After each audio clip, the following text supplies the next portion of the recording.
Welcome.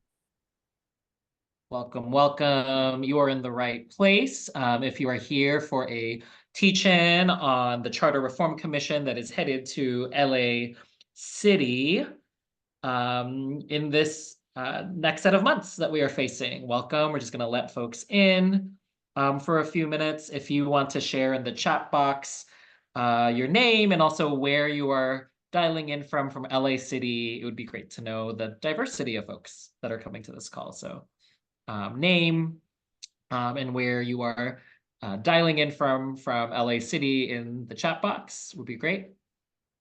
Shout out to Silver Lake. I don't think I knew that, Lisa. And we know each other. I was like, I know that. Welcome. Great. I just want to make some clarifications. I know we're going to be talking about LA City Charter Reform Commission right now.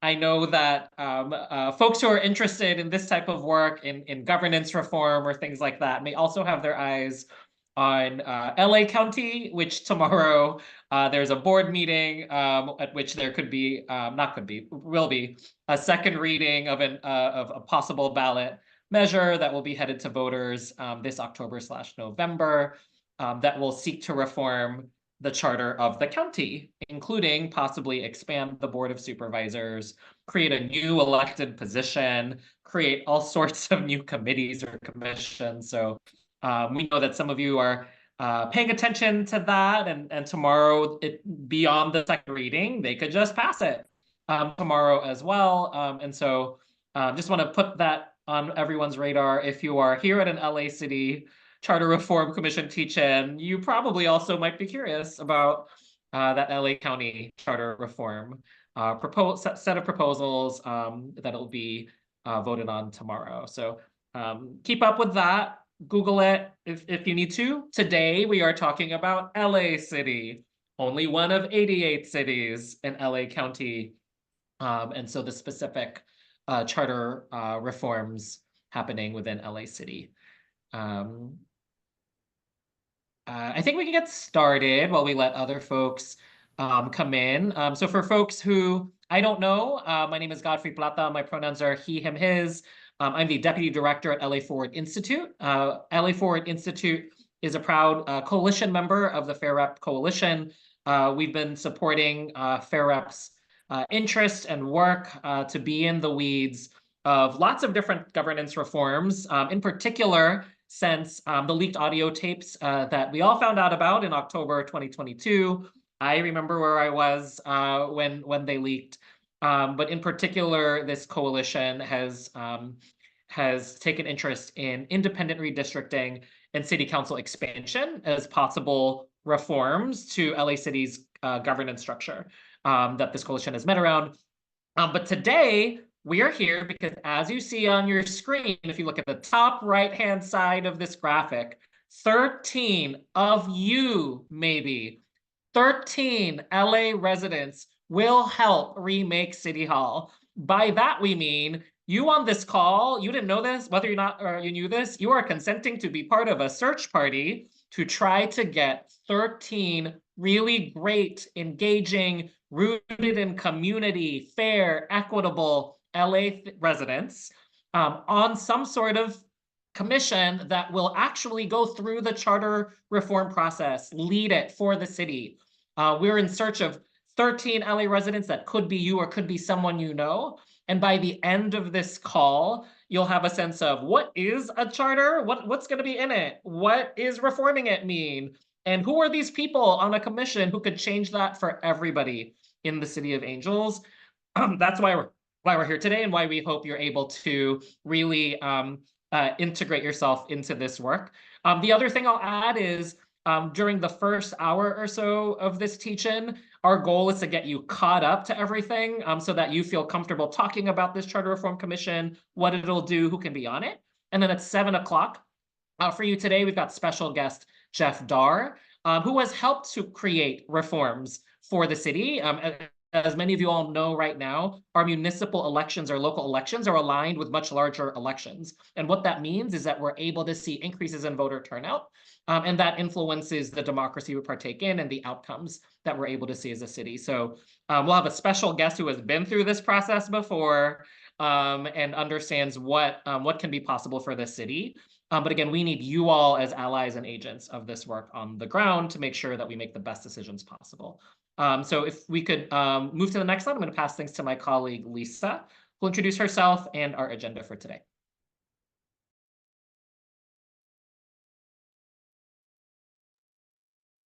Hi, everybody. I'm Lisa. I'm with the LA Neighborhood Council Sustainability Alliance.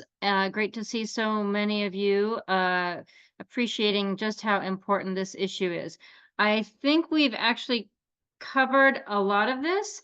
The gist is that we're going to talk about what the charter is and how we got to this point today.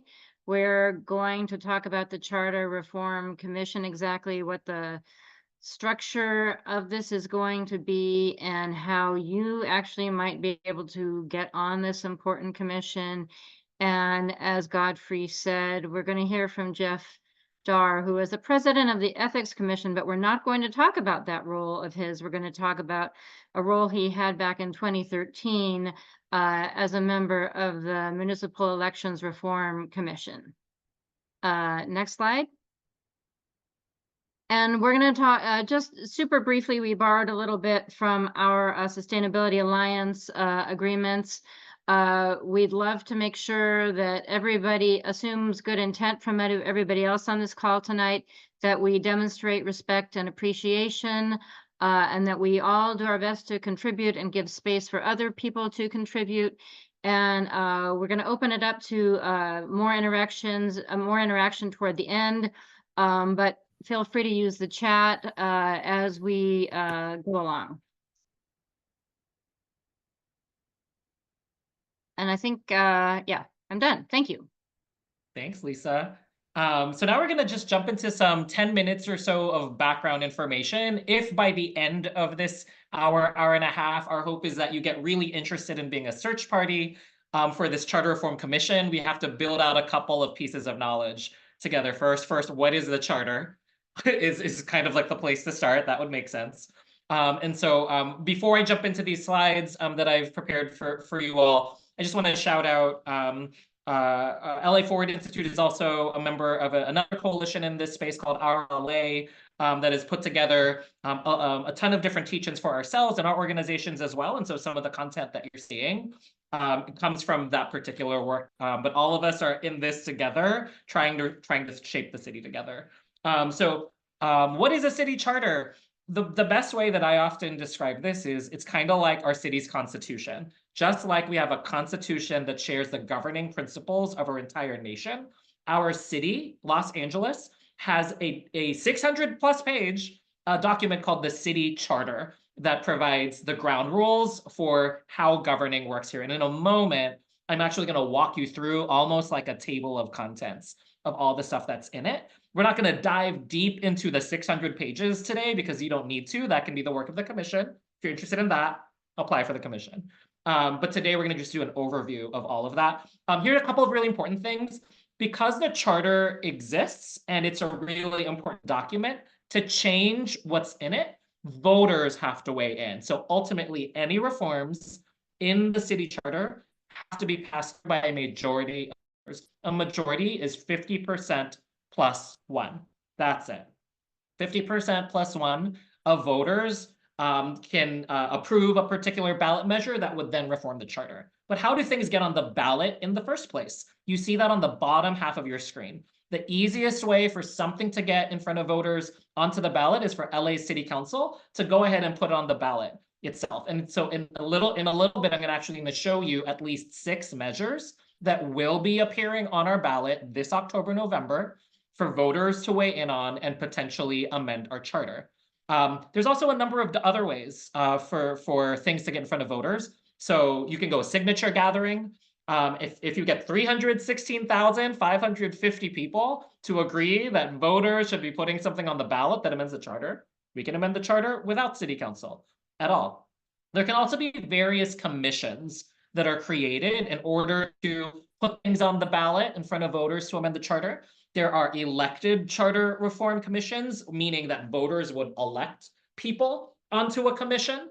on a regular ballot, right? Like we would vote who gets to be on a commission, and that commission gets to figure out what amendments to propose for the ballot. Today, we're going to be talking about an appointed charter commission as a way of getting additional charter reforms on the ballot, because the city council has just approved the creation of an appointed charter commission. So we'll talk about that in a moment. If you could go to the next slide, please. The headlines here, of course, are like, if we want to reform the charter, it's probably best that we have a wide and diverse coalition. I don't think anybody wants to live in a Los Angeles where a small group of powerful people are the only people who get to amend the charter.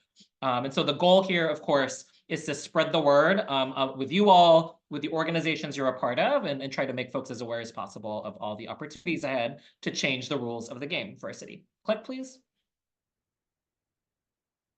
I promised that we were going to take a look in a moment of just kind of like a table of contents of what's in the city charter. Just remember that when we talk about reforming the city charter, we could be adding things into it that are not there, or revising, changing things in it that are already there. So both of those can fit under this category of reform. So the next few slides before we start clicking, you're going to get like 5 to 10 seconds per slide. It's going to be like a quick skimming game, like we were looking at a table of contents.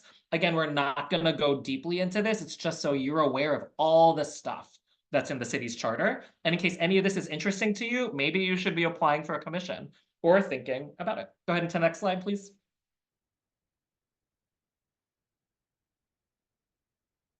So you're going to start to see categories of stuff. So in it, there's our first 5 to 10 seconds. It's all about the city structure. What departments do we have? What offices do we have? How do they get there? What powers do our city council have? What does it mean to be a commissioner? All of that stuff is in there. Click, please. Next slide. Governance. How big is our city council? How do we redistrict? You're going to see that on the ballot. This is coming up right now. Code of conduct. How do we recall people? What does an initiative process take? Like, how do we as citizens get stuff on the ballot? What does campaign financing look like? Who gets to make the decisions about it? What about neighborhood councils? How do they fit into this? So much about governance is inside the city charter. Next, please.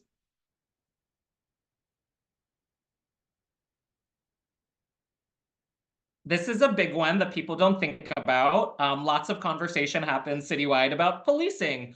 And we have a department called LAPD that sits under the city. Its stuff is, its governing structures are here in the charter. So there could be a lot of policing related things in the charter. Next, please. Believe it or not, even though LAUSD governs and supports students and parents in cities beyond Los Angeles City, the city charter, our city charter in Los Angeles, has a lot of things about its powers and elections in it. So LA City voters have unique power over the entire LAUSD structure, even though LAUSD does support families and schools outside of LA City as well. Next, please.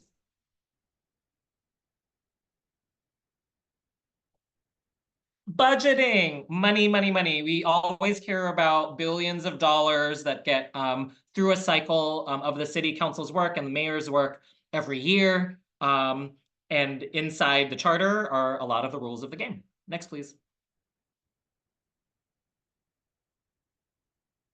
For those of you who know that we have a ticking clock on climate and all of its implications on us, it might be good to know that DWP, public accountability stuff, rec and parks are all stuff that you can find in the charter. Next. There are a lot of people hired by the city in order to make it function, and a lot of their pay, how they get their jobs, pensions, all of that stuff are in the charter. Next. And so those are just some of the things that are inside this giant document called the City Charter. Again, we're on this call because you might be interested in how it gets reformed. One of the ways in which the City Charter gets reformed is when City Council itself puts things on the ballot in front of voters to amend the charter. This coming November, and remember, here in LA, we have an election day. It's November 5th this year, but you get 30 days to vote. So October 7th is when many of us will start to get ballots in our hands in our mailboxes. So from October 7th through November 5th, if you're an LA City voter, it's very likely that you will see 6 of these things on the screen on your ballot. 6 different charter amendments as ballot measures underneath LA City measures.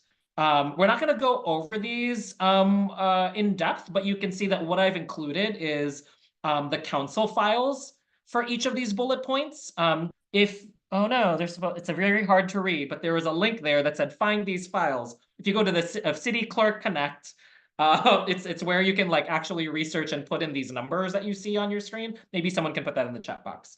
But you can actually put in these numbers into City Clerk Connect, and you can look at these council files and read the actual ordinances that will be put before you as voters on the ballot. Again, we can't actually talk about all these because what we're here to talk about is not these things that are already on the ballot, but how a commission might put more things on the ballot in the future. So we're going to pivot from 2024 to the future now. Go ahead and click.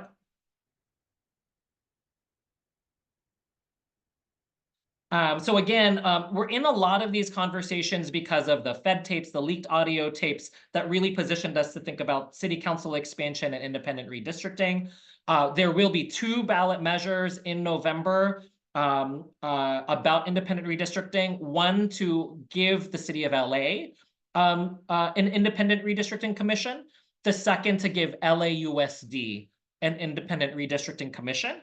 These commissions will, at the turn of the decade, draw new lines to weigh out population because of the census, et cetera, to make sure that each district under LA City and LAUSD is an equal population to govern there. So we're in this conversation because of that. It's been very clear through these conversations that people want more different reforms for the city charter as well, like that these 2 things, independent redistricting and expansion, will not themselves be silver bullets to actually radically enforce the democracy that our city deserves. And in fact, the city council expansion conversation isn't on the ballot this time. It's still kind of floating in the air. And maybe the commission that we're talking about could weigh in on it.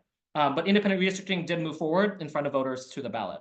So in September 2023, city council members began to recognize we just need to have more conversations aside from independent redistricting and expansion. So they said we should create a charter reform commission and make sure that it's reviewing the charter periodically. Go ahead, Rob, or whoever, click please. So here's a little bit of the timeline we're in just for this year. We know that an appointed charter commission is now something that has been approved and will be created this year. This year, there will be appointments made, and we're going to talk about this in a moment. There will be appointments made by some political officials. They have the power to put people on this commission. 8 people, I believe. Maybe that'll be corrected by someone. On 8 people, right? 8 people will be appointed politically, and an additional 5 will be selected from them of the general public's application. So on this call, you're going to hear about who they're looking for and how to get your name or other people's names into the pool. They'll also be supported by staff, so you'll hear about that on this call. Really importantly is context. The council president, our current council president, Paul Krikorian, is stepping down, handing the baton, very Olympics, handing the baton in this relay race to Marquise Harris Dawson, current council member of Council District 8, will be the new council president. This is important because they have appointments to make. The council president has appointments to make. And so depending on these appointments, that's who gets to choose who is on this commission. But again, there is an application process. So even if you're not politically appointed, as you'll learn about in a moment, you have the opportunity to apply as well. Other things to keep in mind about this process, this December, as a result of our upcoming elections, there'll also be possibly a refresh of who's in city council as well. There will definitely be a new council member in Council District 2, which is in the Valley, North Hollywood, that area. And then depending on Council District 10 and Council District 14 races, we could have incumbents step back into their seats or new people. step into the council. Next, please. So now let's begin moving to the commission. First of all, just to be clear, this commission that is intended to engage the public in order to surface possible reforms to the charter is advisory. They cannot put measures, amendments, reforms of the charter directly in front of voters. It has to go through the council. So at the end of the day, even if we had really great people on this commission, we have to hope that the council agrees with them as they pass possible reforms that could end up on the ballot in front of voters as soon as 2026. Going into the next slide. There are lots of good things, of course, about having a commission, even though they can't put things directly in front of voters. We know that there's a lot of focused attention on just one thing. So people who are appointed to this have one job. It's to think about the charter and to reform it, which means that they can do a lot of engagement specifically about this. They will have a staff to be able to turn around reports just about the charter. What's great about that is city council members have to juggle so many different things. Here, these commissioners focus on one thing, the city charter. They're also directed, actually, to do more public engagement in a lot of the process of creating the ordinance for, or the ballot measure for independent different. And, as part of the ordinance of putting forth a charter reform commission, the idea is to hopefully have meetings across the city, not just City Hall, hopefully get more public comment. Really, the folks who are going to be at the table can help make this as engaging as possible for all of the public. So those are some of the advantages of an appointed commission. I'm going to pass things off to the next facilitator to talk about the scope of all of. Oh wait, no, sorry, one more thing before I pass things off about the scope of the commission. In case you want to get in the weeds, these are the council files that you can read a lot more about some of these city charter commission basics. But I gave you the headlines in case you don't want to be in the weeds. Next, pass it on.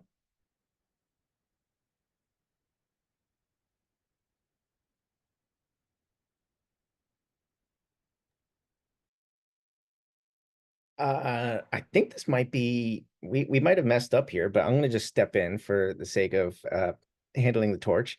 For the scope of review, some of the commissions, like the one Jeff Dar was on, was given a specific task. How do we increase voter turnout? Give us all the ideas on this one issue. This is a different review. This is a comprehensive review of our entire charter for the first time in 25 years. City Council has given a specific list of items they would like the commission to evaluate, but the commission has the authority to look at the whole thing. If we can hop over to the next slide. The big ticket items, the really, really big juicy reforms that people have been talking about, council size. We need to look at that a lot more closely, look at all of the interrelated issues. How does this impact delivery of services? Should we reduce the pay? What's the appropriate size of staff for the council members? They're also going to be looking at reducing meetings potentially. At the 11th hour, they came out earlier this summer and said, maybe we should just meet once a week instead of 3 times a week. That's something the commission's going to be looking at.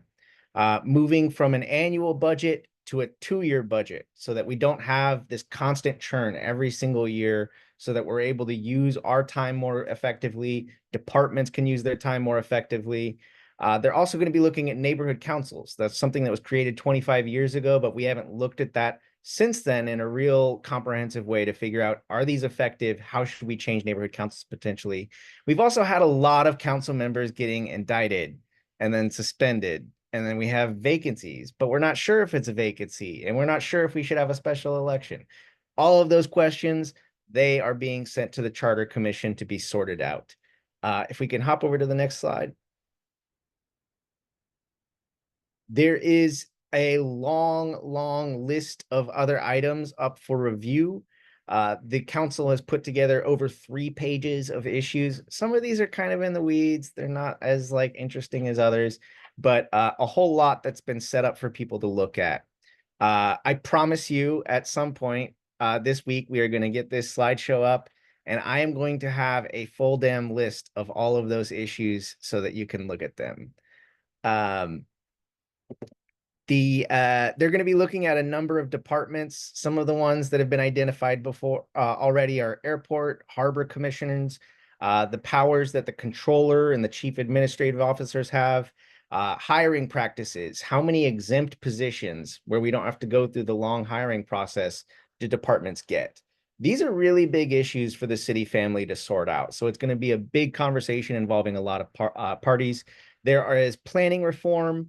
They're also looking at changing some of the deadlines. So in some situations, we want to give the council members more time. In other situations, we don't want to give you so much time to hold up a planning decision. So it's going to go both ways.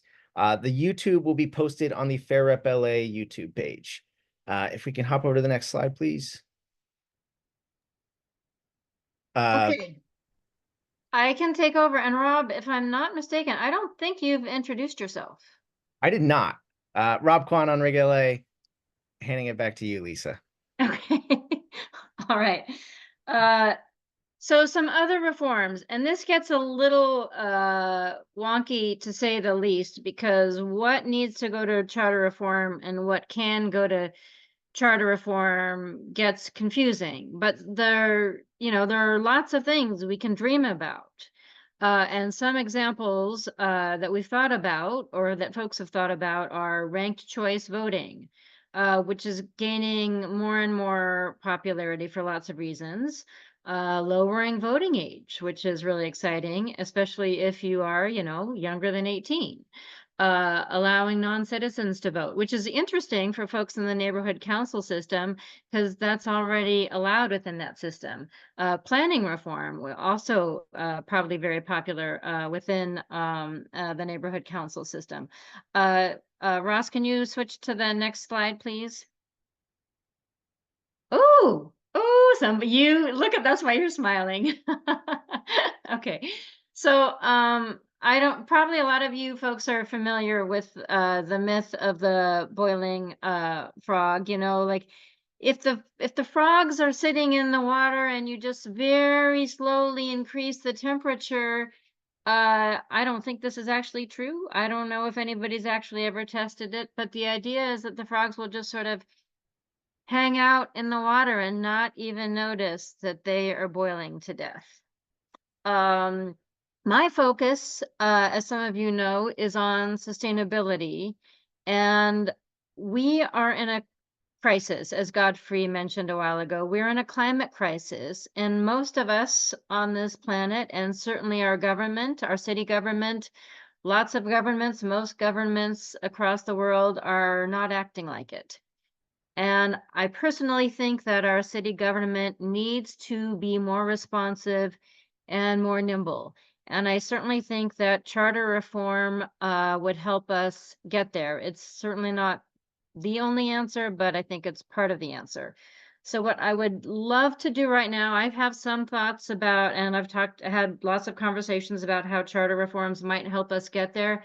But what I would love to do is spend just a few minutes talking with you folks about what charter reforms you might be thinking about or have thought about or might think about right now that might help us get there. And maybe it's not connected to sustainability at all. And maybe it has nothing to do with having a more nimble or more responsive government.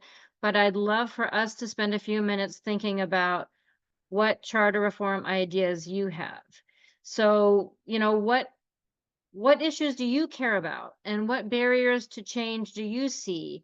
And could that be changed with charter reform? And that might, that's a tough question because it's hard to know what is only changed or possibly changed via charter, but please feel free to raise your hand. Oh, great. We have a hand raised. And if you want to put it in the chat, that's fine, but it would be more fun and a little bit easier for me, frankly, if we do it through a conversation. So, and Mike, human hands are allowed as well. So let's go to the 561 person, and Mike, I'll try to remember that you raised your human hand. So 561, go ahead. Hi, thank you for having this space. I have a question. There's a council file CF 191020. Wait, sorry, but if that's a question, if it's not an answer to my question, you might have to wait until later in the in the meeting, if that's okay. Oh, I'm just asking, you said there was gonna be like committees and stuff added. There was supposed to be created a homeless advisory board that was never created. I was wondering if that's something that can be achieved with these reforms. Okay, I'm gonna kick that over to Rob, who knows almost everything, and I know almost nothing. So Rob, did you hear? I'm having a little hard I time hearing her. Did you hear her? did hear it, and that's definitely something that could be done via charter reform. It doesn't need to be done via charter reform, but I think it's very much a worthwhile issue to bring up as far as that specific motion from Councilmember Bonin, but also just ensuring that we have better representation of the unhoused community in different decision making across the city. Well, thank you. Yeah, it's gonna expire, I think, in November if no action is taken. Appreciate it. Okay, thank you, 561. And I should have asked if going forward, Mike, if you can introduce yourself and then give your suggestion. Yeah, hi, Mike Feinstein. I live in Santa Monica. I used to be on the city council and mayor there. And I want to put in a word for proportional ranked choice voting from multi-seat council districts. And the racism in the Fed tapes had a lot to do with the redistricting process and the fact that it's a winner-take-all dynamic.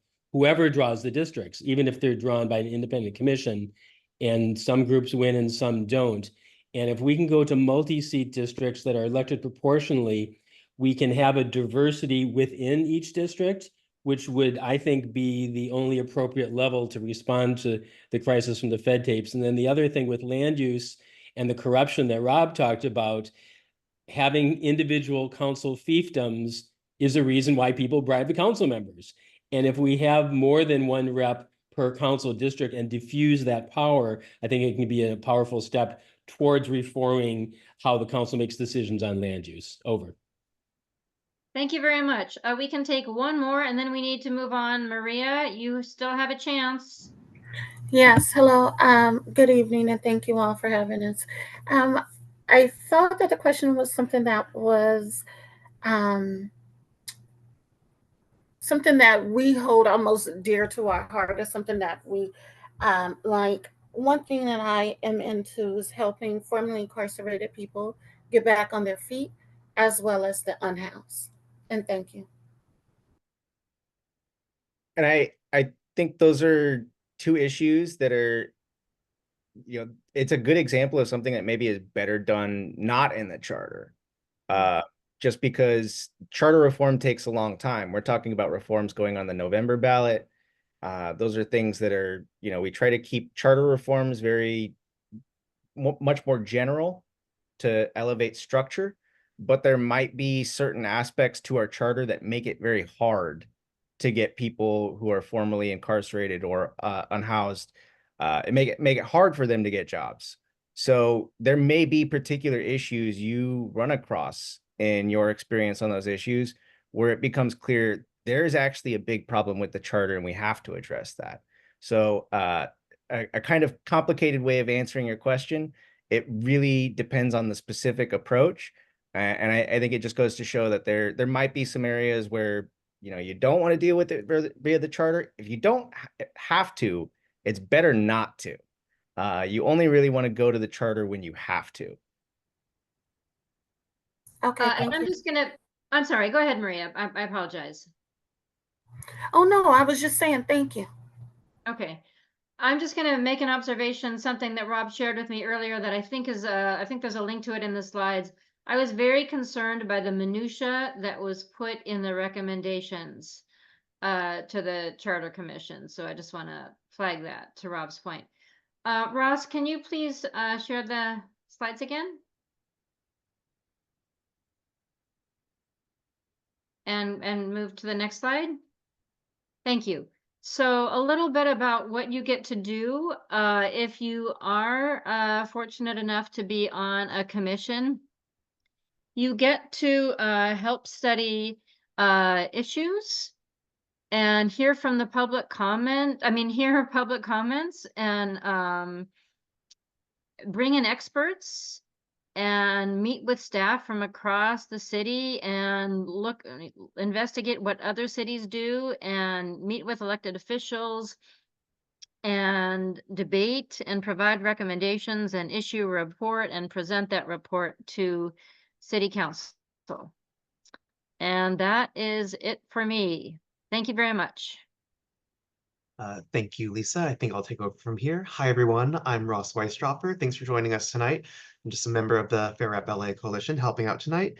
And with that, what I want to do is highlight just how important this commission is and how important it is that we engage now, not later. It's easier to react to the recommendations it'll create. Those will create a lot of news way further down the timeline, but these initial recommendations the commission makes are most likely to be approved by the council right off the bat, and it'll be way easier to influence the commissioners now instead of trying to get all the city council members to read everyone's reports and comments and recommendations in 2026 when everyone else is reacting to those recommendations at the same time.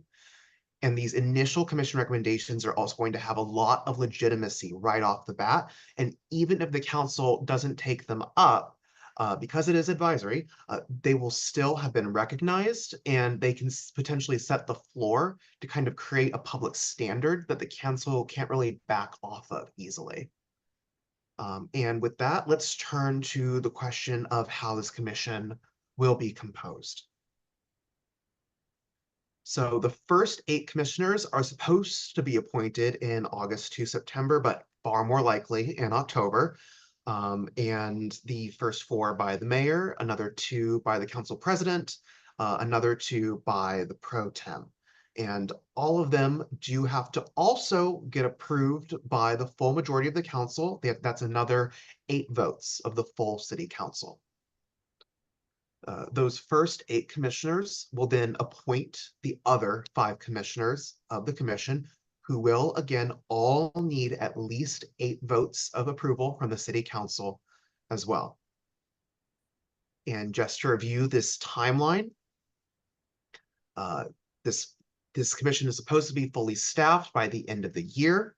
The council will then review their outreach plan in January or February, and the commission's deliberative work is supposed to go from March 2025 through the end of the year. They then have until the beginning of April 2026 to submit those recommendations to the council, and the council then has until July 3rd to adopt the resolutions that will be sent to the November 2026 ballot.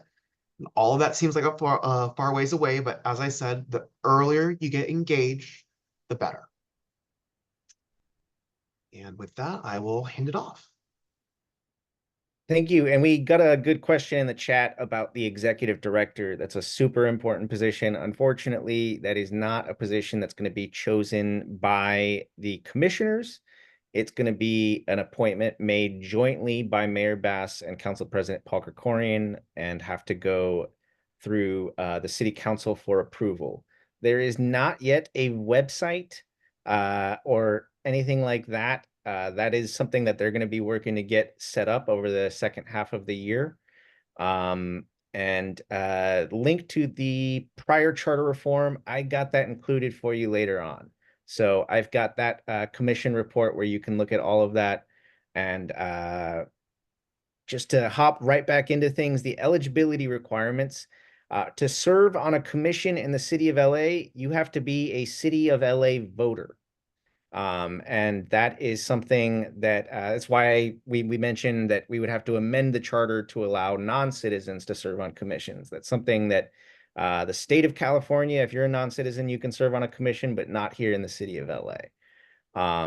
You cannot be registered to lobby the city of Los Angeles and serve on a commission. That's just a big no-no. And you can only serve on one city commission at a time. So if you are on the airport commission, well, if you want to serve on this commission, you got to give that up. So that's just something to consider. Next slide, please. There are additional eligibility requirements for this specific commission we are creating here. The family members of the appointing and confirming authorities, basically Mayor Bass and the city council members, if you're a spouse, domestic partner, child, parent, sibling, or in-law, you can't serve on this commission. Same thing if you are a major contractor with the city. It is also the case if you were appointed by, or if you gave money to one of these elected officials, they can't appoint you. So if you donated money to Mayor Bass, she could not appoint you. But Paul Krikorian, if you didn't give him money, he could appoint you. Just a little bit of the nuance there. Elected officials are not eligible to serve in this commission. The one exception for that is for our neighborhood council members. So if you're on a neighborhood council member, you are eligible. Next slide, please.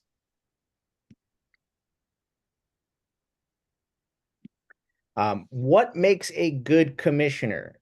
And this is generally speaking, very important to make clear. There is no cookie cutter template for a good commissioner. We definitely don't want 13 good governance experts on here. We don't want 13 lawyers. We want something that represents the diversity of the city in a number of ways. So very important to make clear, there is not a single template or model, and you really shouldn't kind of get obsessed with like comparing resumes and all that stuff. It's about a whole lot more. You want to find commissioners that are actually engaged. There's nothing worse than going up there to speak at a commission meeting or a council meeting and they're not even listening, or they're on their phone, or they're not prepared and they're asking questions from the staff that are in the reports that everybody read leading into that meeting. So you got to have somebody that's actually really interested in the issues and going to take their job seriously. Ideally, somebody that's independent, that's, you know, looking for the greater good of the city and is not just a gladiator for the person who appointed them. As much as it's important to have people that have, you know, values and ideas, priorities, you also want people who are going to be thinking about unintended impacts, or, you know, the counter arguments, the concerns other people have. You're going to be in a kind of really tense environment where people are speaking passionately about causes they care about. So you need somebody that's going to be able to kind of empathize with others, and also somebody willing to speak up. There's nothing worse than somebody that just checks in at a commission, says nothing the whole time, and does that repeatedly. You want commissioners who are going to be, you know, listening, reacting, and speaking up when it's important. You know, when the commission's not getting the funding from city council they need to do proper outreach or translation services, do you have a commissioner that's going to speak up on that? Those are just kind of small, important things that might not stand out, but a good commissioner is going to care about that. Next slide, please. And just while I'm speaking here, Lisa, Ross, if you can keep an eye on the chat, I am not able to keep speed with it, but if there are any questions that you feel are worth flagging, please jump out there right now. Background and skill set. You want somebody that has a familiarity with the city of Los Angeles, their neighborhoods, communities, politics, the history of the city, an ability to handle complex issues. And like, this isn't the sexiest thing out there.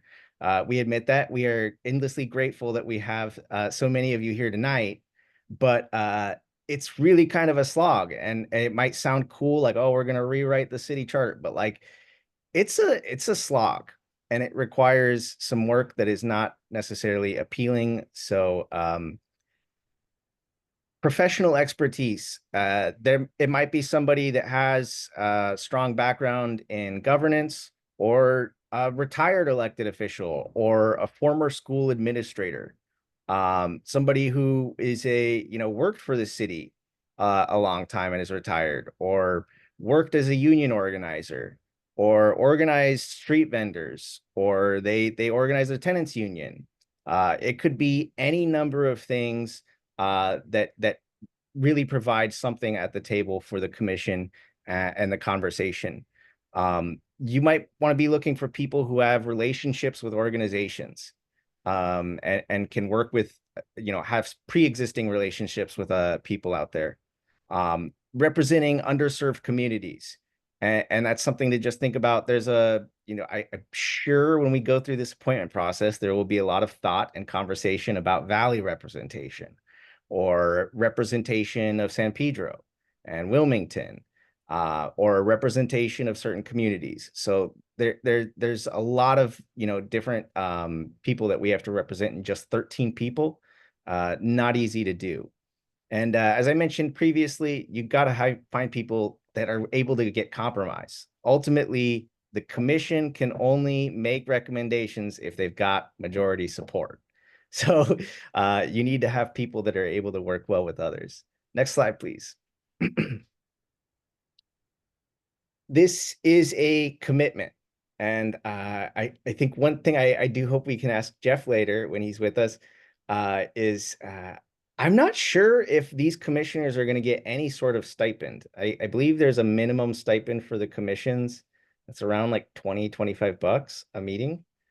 But I'm not 100% sure what it's set up to be. Whatever it is, you are not going to be getting paid well for this if you are paid at all. And it is a huge time commitment. So that's something to think about. It's probably going to be a slower ramp up over the next 6 months, but the last 10 months of 2025 are going to be pretty crazy for anybody serving on this commission. 25 years ago, the elected commission met weekly. The appointed commission met every other week. So I would assume, at least for the first bit, this commission might be meeting once a month, and at least over those 10 months in 2025, going to be meeting twice a month. Could easily pick up more towards the end.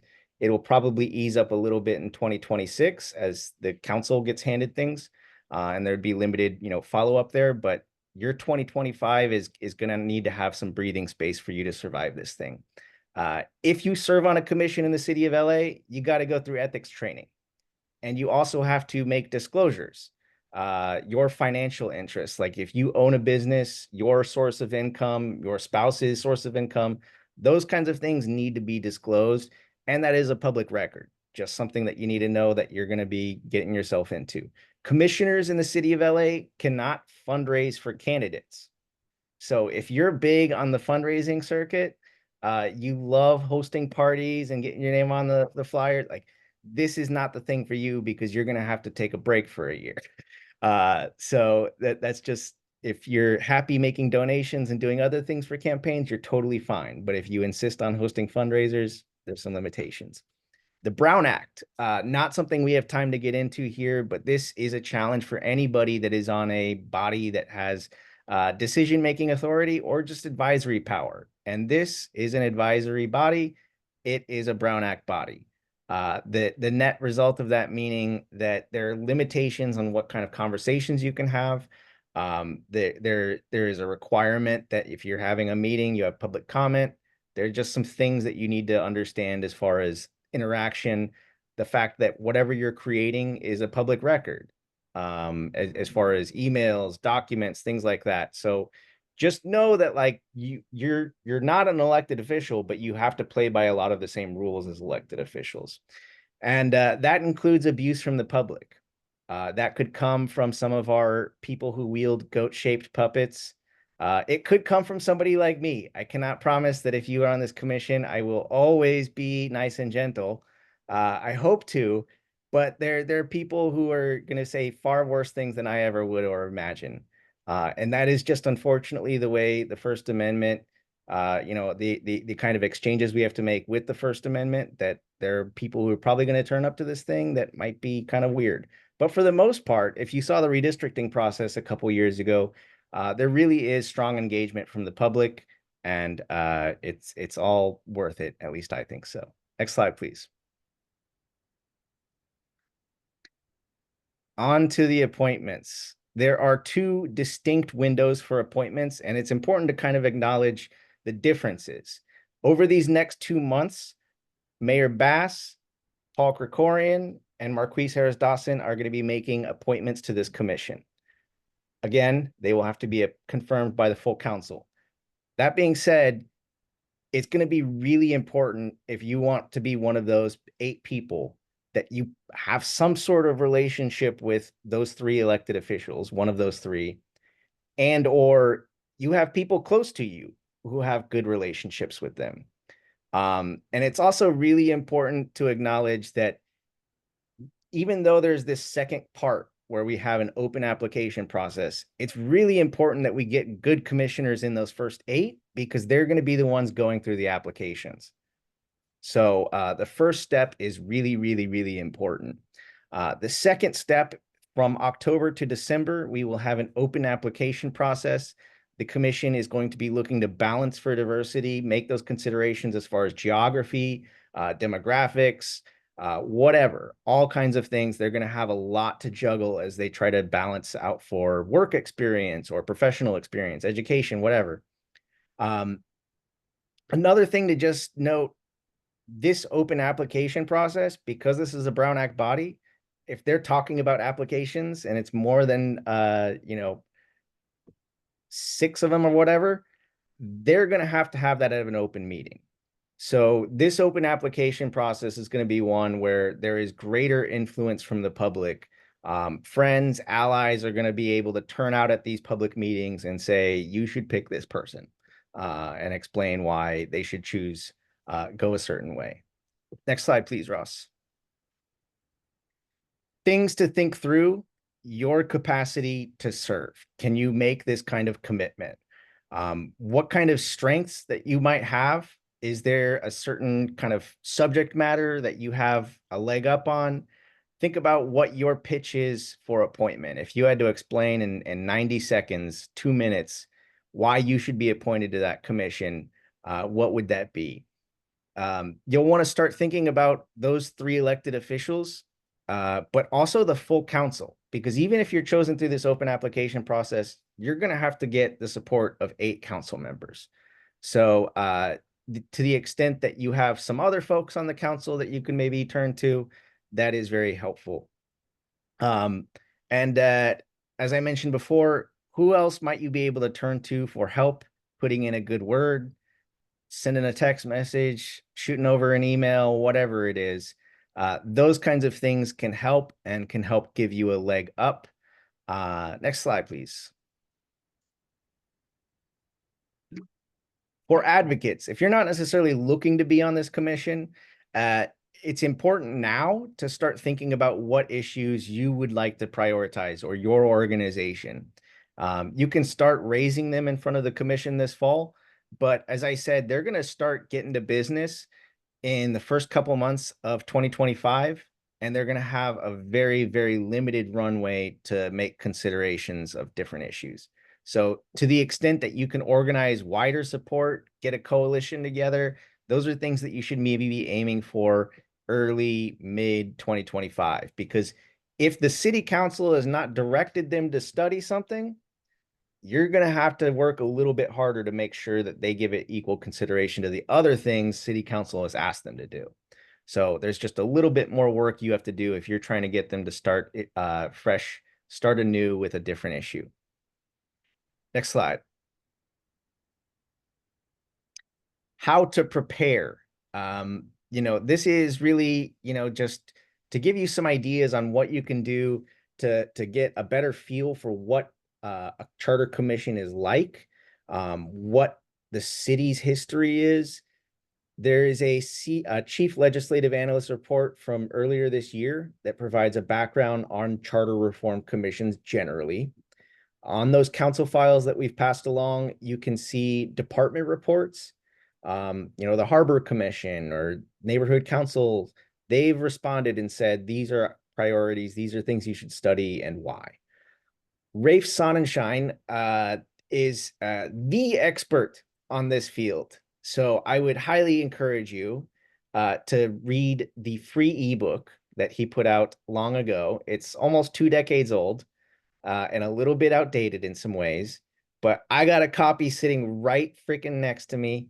I have an electronic copy on my computer that I turned to just today. So it's just handy stuff that I really do recommend reading. Even if you're only getting to a certain chunk at a time, there's just indispensable stuff on the history of the city, the 99 charter reform process, giving you a foundation to understand, like, what is the CAO and the CLA and why are they different, even though they're both political appointees? Well, one is appointed by the mayor and one is by the council. So each of them have very different allegiances, and Rafe does an amazing job of breaking this down in a super, super accessible way. There is a free ebook. Download that thing. He also, if you want to step it up, has a book called The City at Stake, and it is all about 99 charter reform. And it's also got a lot of good stuff on the history of the city, going back, looking at other charter processes. It is just probably the best freaking thing you could read if you were to be on this commission or looking to be on it, because it just has all of the juicy back and forth, understanding the dynamics of how policy is arrived at on these kind of commissions. We had a good question earlier on, how can I look back at previous commission reports? In the slides, we have links to the Municipal Reform Commission that looked at voter turnout. There is also a giant council file. Unfortunately, it is just one giant, nearly 1,000-page document that contains the 99 Charter Reform Commission report. And I don't have a link to it right here, but we'll get it up later this week. There is a Ethics Charter Reform Commission that looked at the creation of our Ethics Commission in 1989. That is a good example of kind of what the work product is that comes from a Charter Reform Commission. They're also, one of the coolest things you could do, if you're weird like me, you would find yourself looking back to the archives of the city of LA to look at council deliberations. When they got the Charter Reform Commission's recommendations, how did council react to it? Really actually super interesting conversations that happened. You can see Mark Ridley Thomas, Mike Fuhrer, way back in the day, Jackie Goldberg doing their thing. It's actually a really fascinating dialogue that goes on. The city archives has been working over the last 6 months or so to start uploading these things. So if you go to the city clerk's YouTube page, you can find old Charter Reform Commission meetings from the 90s that are recorded, and the city council deliberations. So that's just an example of the kind of thing you can take a peek at if you're just trying to get a feel for what this environment is like, what these conversations are like, because this stuff, charter reform, is not going to just fall out of a coconut tree. It exists within the context of all that is, has been, whatever. So just it's all within the context. Next slide, please.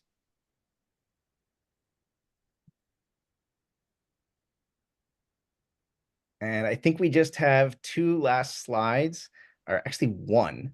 And we have Jeff Dar here, super excited to have him. And we've somehow amazingly been very timely. So great job, everyone. Last thing on just the recruitment of potential commissioners. If you are interested, if you've got burning questions that you don't have time to address here, or would just like to set up a one-on-one, or you'd like to get more involved in the Fair Rep LA Coalition, you can reach out via email. We will be following up with you with an interest form where you can just kind of really briefly, it's not like an application, like it's just going to be really briefly like, I'm interested in this thing, can we talk? We're looking for people that we can recruit and assist to be on this commission. It's super important that we have a big diverse pile of applications for them to sift through. And as I said earlier, we got to get those first 8, we got to get some allies on there. So there's 2 different stages where we got to do some work, and really appreciate you making time to get into things today. And I will hand it over to Ross. Wonderful. Thank you so much. And just before we have on our wonderful next speaker, Jeff Dar, I'd like to take a moment to introduce him. Jeff Dar is a native Angelino and lawyer who has previously served on the board of Airport Commissioners, the Rent Adjustment Commission, and the commission we'll be hearing about from him today, the Municipal Election Reform Commission of 2013. And while he is also the president of the City Ethics Commission, he is here only as a former member of the 2013 Reform Commission. And we'd be especially grateful to our audience members if you could please respect our guest by limiting any questions or comments to Jeff's past work as a commissioner. And with that, I would love to turn it over to you, Jeff, if you could unmute yourself. Hello, everybody. Thank you, Ross, and thank you, Rob. This is a fantastic idea, and I really applaud the effort and the fact that there's so many people who are participating today is a sign of the interest in opening up a process that sometimes is not so open, frankly. So this is great. And what I'm going to do without a lot of necessary structure is sort of just share some observations I've had, and I will talk about some prior to the 2013 Municipal Election Reform Commission I was on, and I'll primarily talk about that, and then really would like just to open up to some questions. And I'm also going to be happy to share my own observations of what it is that makes, from my personal perspective, someone a good commissioner versus, being a seat, for example, occupied by someone. So, activism, getting really great diversity on all commissions and perspectives, all the aspects of diversity, is what really makes everything work well. So with that in mind, just a couple anecdotes I want to share. I've been a political junkie for forever, including, when it comes to government wonk stuff, like Rob and Ross and a whole bunch of people I see who are here today, I've known for a long time. There's a lot of us who have that sort of core, want to really actually get involved with the nitty gritty aspects of things versus just be followers. So that is really important. You don't want to be a follower. When we had the last big effort to do charter reform, which had you may have talked about this, I joined about 6:30 because I had another board meeting I was on of a nonprofit. We had initially an elected commission was the idea. And just to share, so I actually had somebody in my law office at that time who used to be, before he was a lawyer later in life, a public administration professor, and actually taught locally at prominent university, had done case books, and became a lawyer in his late 30s, actually. He was the only person I ever met back then in the 90s who, if you asked him what his personal passion was, it would be the City of Los Angeles Charter. I kid you not. So when the opportunity came to have an elected charter commission, who else in the world did I ever meet who, actually that was his actual passion and his intellectual, focus. So he did run, got on the ballot, helped him get signatures. And because of the quirks of how difficult it was to get elected, and he otherwise, other than being, immensely qualified from an academic perspective, didn't get elected. And then we had the city council, maybe from an observation of wanting to have some control of process, had its own commission. So you had these weird two commissions at the same time, both advisory in a sense. So for myself, as you heard, I've been a city commissioner since 2003. So I have a lot of experience of how to, from my view, be a commissioner who can appropriately try to make a difference and actually accomplish things. Not so easy as it sounds. I want to talk a little bit about that. And for those who don't know, just to fill in my background on commissioners, I've been appointed by 3 different mayors to the city's Rent Adjust Commission, which really is one of the most wrongly named commissions I've ever known, because it really has very little to do with rent adjustment. It's mostly deals with, as an appeals board for the housing department, on administrative procedures. So in my time, I heard hundreds of administrative appeals, and also wrote the regulations that implemented the city's ordinance on primarily housing and rent issues. And there's a lot of things that were punted to regulation. So you actually had more authority than one would think, even when it came to ordinances that were adopted on like major renovations and how those should work, and when people who are landlords should get their money back, and all the balance of power of keeping housing available for people. Even on those types of issues, when the city council couldn't agree on something, they punted it to regulation. So you can have a lot of power on a commission in ways that is not seen easily by the public, but those who do know will come. And by the way, I heard the mention of public abuse. Having been a commissioner for 20 plus years, I've never had public abuse. I can actually say I've never had people hound me, and maybe that's just me because I welcome people asking questions, and I'm trying to be very accessible versus not accessible at all. And I was on the Rent Adjustment Commission for about 13 years, I think, and chaired it for about 10. And so I want to share a little bit about some of the things that, very simple is like, what does that to me mean for other commissions? I also was on the Airport Commission, very different because that had, you're an economic center, a powerhouse for the city, a lot of staffing and money. But you're also dealing more with approval of contracts and be able to make changes progressively that you can do to people's lives, from the workers at the airport to all types of things you would imagine. So there's opportunities in everything you do to make a difference if you are open and form consensus building with people to make positive change. For example, in the airport, the opportunities as well in the rent adjustment for environmental activism, more than one would think. So when you're on a commission, a lot of opportunities. And then I'm currently on the Ethics Commission, which I won't talk as much about. I'm not going to comment on things that may be in the current bailiwick at the Ethics Commission. But a lot of you who are here know that another way to make charter reform is one that I just sort of helped spearhead. Before anyone was talking about what would be on the November 2024 ballot, at the Ethics Commission, we formed a working group. It was me and another person, and we had public comment, and we came up with recommendations for, in a wishful way, if somebody were going to in the future, was our thought, make recommendations to reform the city charter, rather than the Ethics Commission responding after the fact. We thought, wouldn't it be smart to actually do our homework first and have our own suggestions so that somebody would have those to look at if they wanted to take them and consider them and build them into any proposal they made on a grander scale, like we're talking about today. And lo and behold, due to quirks of things, what was our recommendations from this working group that were then adopted by the full Ethics Commission, which were on a website, became part of a motion by the city council to amend the city charter. And here we are with the majority of what was recommended when we frankly thought it was there just as a good thing to do, is now going to be on the ballot for everyone in November 2024. So the Municipal Election Reform Commission, which is somewhat similar to what we're doing now in some ways. Let me talk about that for a moment. For those of you who don't remember, because it was quite a long time ago now, so basically the Municipal Election Reform Commission was formed by the City Council, another advisory commission. And I'm going to talk about that as I explain, and also give my thoughts on this whole process we're doing and how to maybe get everyone to think about what's really here as an opportunity if you want to do this.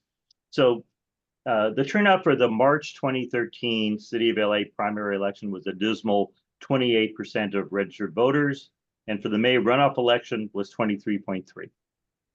So out of that, the City Council, after other attempts to try to figure out why are we not getting greater participation in our municipal elections, formed an advisory commission of 9 people. Little different than how this one is being composed. The one that was put together in October 2013 by the City Council was 9 members, and there were going to be appointments by the mayor and then appointments by the council president, and that's it. No other outside members. So it was a little different. However, I will note that the people who were appointed to it were largely the types of people you would want to be on it. Former city election clerk of the city of LA, people from Common Cause, and lots of similar types of organizations who would normally weigh in on these types of issues were all appointed and part of the process. I was one who was appointed by the mayor. And there was no, to my recollection, because it's been 10 plus years, process. As far as I remember, just the mayors reached out to me and asked if I would be on the commission, to be very candid. I don't remember indicating or asking to be appointed. I also don't remember an open process that would enable people to know that they could, try to figure out how to be appointed and get involved, as we do with the redistricting commission now, or if it's approved, or this commission. The charge that was made by the City Council to the Municipal Election Reform Commission did include to hold public hearings in different regions of the city, something I didn't talk about, 'cause I have some experience with that outside of this one commission. Members were directed to review the various city laws for effectiveness. So that was part of the official charge. And then basically we're to recommend to the mayor and city council actions that might increase turnout and participation in municipal election. So that was the framework.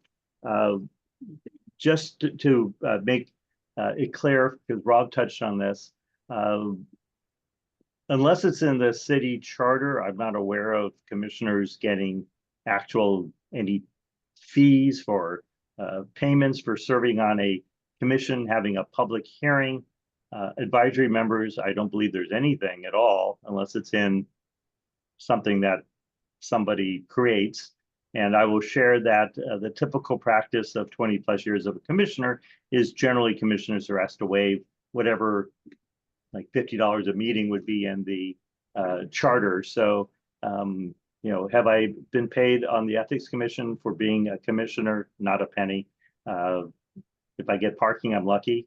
There was one time when there was a city budget problem when I was on the Rent Adjustment Commission. We weren't getting our parking validated for a little while, and I was parking off site, and that was creating problems for all of us because all the parking lots were full. So in that sense, it's a work of commitment and love, because you want to do this, not because you're going to financially have any compensation. You'll probably have, you know, I'm pretty confident on this one, zero. You probably will get parking, I would hope, at a minimum. I will share on the Municipal Election Reform Commission, we actually met in the evenings, which is unlike other commissions I've been on, which meet during the day. We actually met in City Council chamber, sitting at the desk of council members. And because we would start our meetings at, I think it was 5 or 5:30, we actually, only time my entire time in existence in the city, actually were able to get parking in the then empty preferred parking of City Hall itself versus across the street where you cross over. So just to share a little bit on those type of things.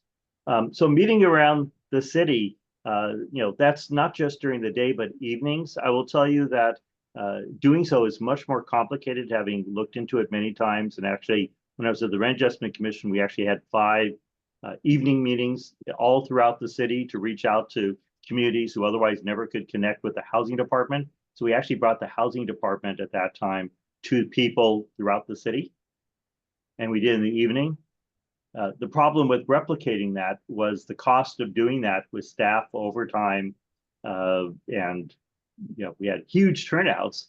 It was fantastic that, you know, you could show up in the evening and actually get city services on something essential like housing.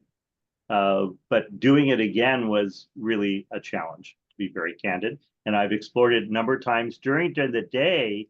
To be able to meet throughout the city is much simpler because you don't deal with overtime. It's just more logistics. So I will just share that. But I personally think if you want to have real fundamental meetings where people have an opportunity to comment, the more you can do it throughout the city, the better, and the more accessible, the better. You know, whether or not this commission will have remote access, I don't know. It'll be probably up to the commission once it's formed. But that obviously, from my personal view, the more you can make it easier for people to participate, provide public comment versus having to take off work, figure out the logistics of getting to City Hall, for example, or any place in the city. It's amazing that people actually do that, but it shouldn't be so hard. A couple other thoughts here on this, if there are any questions.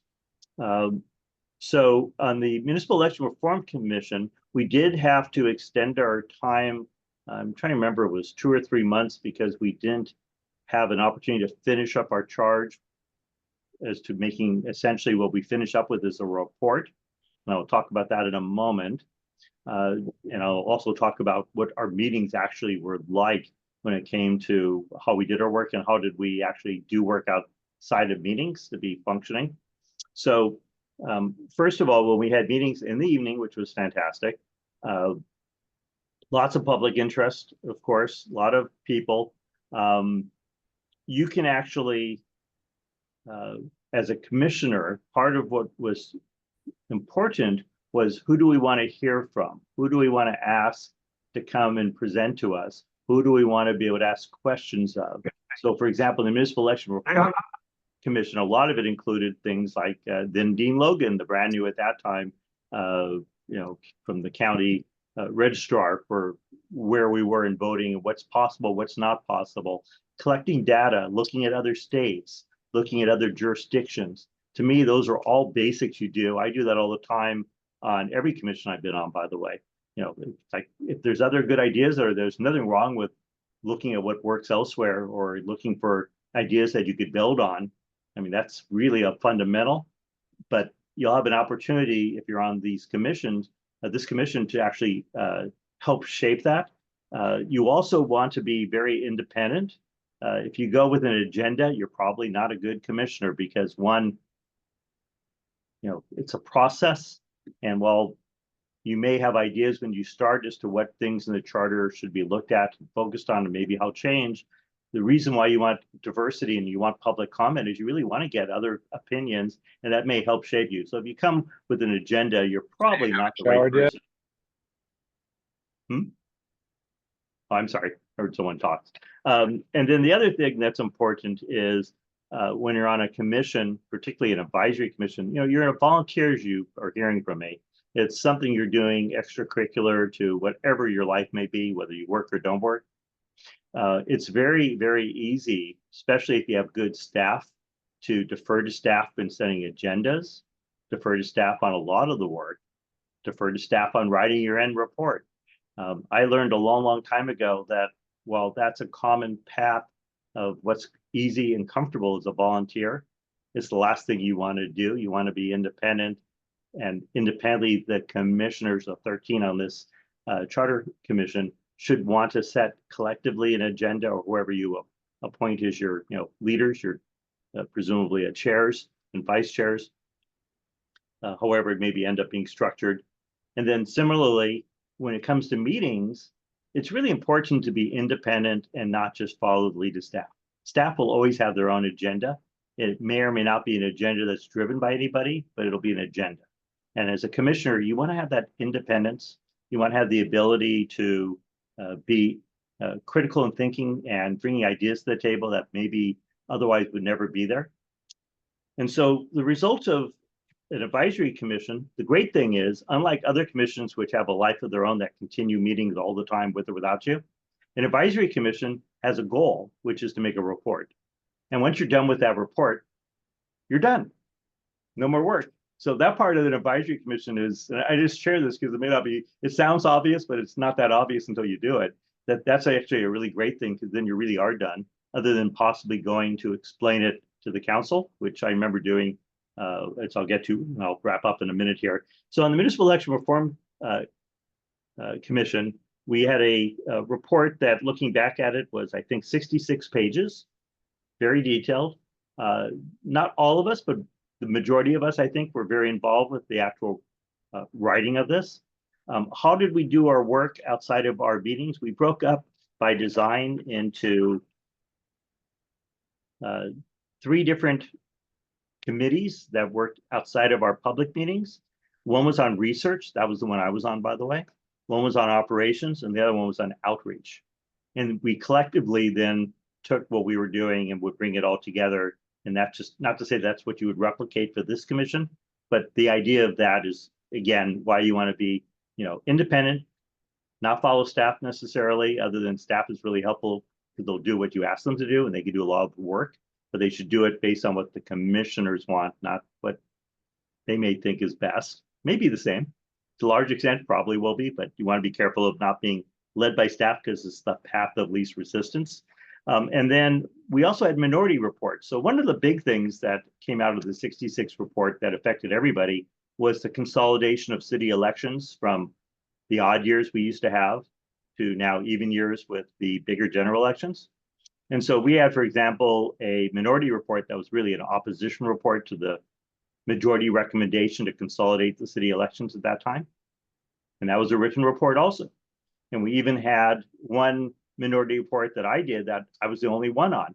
The reason I'm sharing this is it's an opportunity for you to really be, independent. I wish I would have gotten at least 1 or 2 more commissioners or everybody to sign on my minority one. By the way, at that time, we didn't yet have early voting centers and early voting. So I wanted to have weekend elections for the city in odd years versus consolidating. That was my personal view, and we did research. I did research as a commissioner with what Texas and some other states in the South do on weekend voting, Saturday votings primarily. And so I had my own minority report of one just on proposing the idea that we should have weekend elections, which of course we don't have. And as it turns out, with early voting and with consolidation, it's not going to happen. But it's just an example of the type of things one can do. And so not to be sort of, forgetting about why you're on the commission and why there's 13 people, it's 13 different views, but you want to also form consensus, and you want to listen to each other, and you want to listen to the public. And that's why diversity is so important for who the 13 are. You don't want 13 of the same. And then other than I'm happy to answer any questions, I'm just looking at my couple little notes here I made before I started here. And I told Rob I didn't think I had that much to talk about. Well, I was wrong, Rob.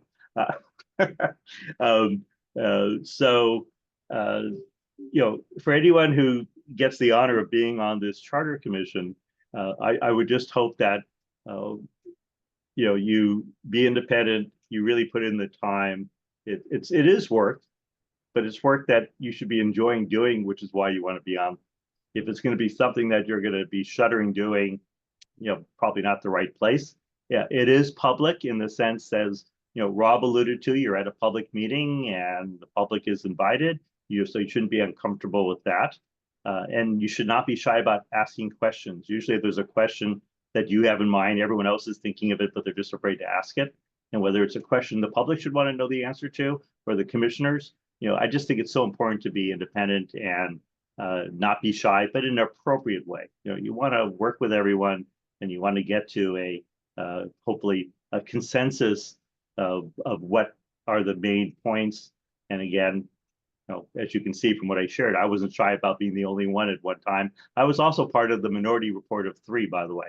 So nothing wrong with that, but you speak from your heart and you listen to people. And frankly, a lot of what you come in with as your expectations, or what you think maybe what's the case, may change once you sort of hear from everybody and have a chance to learn more and think about what other places, other cities, other counties, California, elsewhere do. So enough of my talking. I'm happy to answer any questions, and hopefully the experience I shared is helpful from a point of view of the real world. So thank you, Jeff. And I before I ever knew who you were, and when I was just getting integrated with City Hall, I was looking at matching funds reform and dug up your commission report, and being able to look at that and understand the gravity of like what changes we were making and the concerns you elevated, that was something that we turned to and we pointed to and said, look, we're increasing the cost of elections. And if we want to have competitive elections where grassroots candidates win, we're going to have to give them more in public matching funds. So whether it's the majority report, minority report, you're putting something in history, a resource for people to turn to. And with that, want to just open it up for questions. Ross, Lisa, I will let you each take a stab at it. And while you think of if there are any questions you have, I will ask one. I was curious, what kind of, as the commission was operating, what kind of interactions did you have with council members? Was it mostly kind of reserved, or were they very engaged? Did that kind of change in the process? But also, did you feel like you guys had enough support as far as budget when it comes to like staff or just resources to do the outreach kind of stuff we've talked about? So in general, I'm pleased to share that having been a commissioner for 20 years, the number of times I've actually ever had my appointing person, which has always been the mayor, different mayors, I've never had anyone try to tell me what to do. I generally have had very little actual contact once I was a commissioner from the mayor's office. And similarly with regard to council members, frankly. Airport, a little different just because of the nature of when I was there, it was not just LAX, but Van Nuys Airport, of course. And in addition, Ontario Airport. I was there when we spun off Ontario to local authorities. So lots of issues that impact people in different ways. But I really have not had any issue ever of anyone suggesting to me from an elected position, including the office that appointed me, suggesting like, we want to tell you what we think you may do. So I was like, that's different. remember to of course, ask somebody. One that's closest to the table. Oh. And then But that's different, of course, than hearing from the public and groups who, may be groups of interest who are speaking for, others. Those you'll hear from, but I really don't hear or get political persuasion at all. And on the Municipal Election Reform Commission, other than not hearing directly, there may have been an agenda of the then council president to some extent, who is partly behind getting this commission going, which is a good thing. And again, it's advisory. I will share, I do remember going to the council to advocate for the minority views. There were two of them, one in particular at the time. And that may or may not have been more of a challenge based on, it's the council members who control what they do at committee or at city council. But as a commissioner at the commissioner level, very open. And staffing, staffing for the Municipal Election Reform Commission was very good. It was primarily staffing from the council president, and you supplement things. So when I was in the Rent Adjustment Commission, there was not a lot of staffing by nature of at that time. This would have been 2003 to 2000, I think 17 maybe. So, when it came to doing regulations, when I was there, we formed a internal review committee, went over every regulation, character by character, literally. We didn't have a lot of staff. We didn't have a lot of city attorney support. We just did it ourselves, and we did it with staff. The one staff person who would be focused on the ability to do that, who happened to also be a lawyer who could assist in drafting, and we would have a process of how we would review. We got rid of some regulations because we couldn't even find out why they were ever enacted in the first place, let alone if they'd never been used in modern time. But we had a very deliberate process. So staffing, you probably will be very comfortable with. It's just that question of being independent of the staffing, so that it's not just the staff who Those are amazing. They're so everything. Hopefully that answers the question. Yes. Lisa, do you have any questions for Jeff? I do not. Thank you very much for asking. Ross. Let's see. My question is simply, when you're in a room with other commissioners, sometimes you're going to have very opinionated people who are very smart and very argumentative. If I'm a commissioner and I'm in that room, how do I make sure that I am raising my voice, even under pressure, maybe, to make sure that my views are, and the views of the people I represent, are being adequately represented? 13, well, I saw some people in the comments thinking 13 was a small number. From my experience, 13 is actually a fairly large number to try to have good ability for everyone to equally participate. 9 was a fairly large number. Most commissions in the city are 7. Ethics Commission is 5. So, that gives you some idea of what numbers historically sort of work. And if you look around the rest of the state or country, they generally are similar type of sizes. They don't get real big. So 13 is a fairly good sized commission. It's probably going to be a question of, I'm going to assume, without knowing, that the commission will elect a chair and a vice chair to help, run meetings and facilitate meetings. And so picking people who will do a good job of letting everyone participate. And I've never had the experience, frankly, of feeling as if somebody was not allowing anybody to say something or to speak up, even if it was something nobody really wanted to hear. And part of it is you want to do it with respect also. So you don't want to you want to make sure you know what you want to talk about. If you're going to get, if there's 13 people, if everyone got 5 minutes, that's 65 minutes right off the bat of everyone talking, which may be fine at times, but you want to be focused. You also don't want to be shy and feel like you can't really raise a question. And again, I heard the comment earlier, well, yes, you should be prepared, do your homework before the meeting, but sometimes there's good questions that just, maybe self-evident to somebody else, but not to you. And I'm sure you're not the only one. So I wouldn't be shy about, asking those things in an appropriate way. I have seen on commissions I have not been on, commissioners who seem to have an agenda, who would monopolize and make things take far longer than they could. When you're on a commission, you'll see that, for example, if there's something coming up, which would be,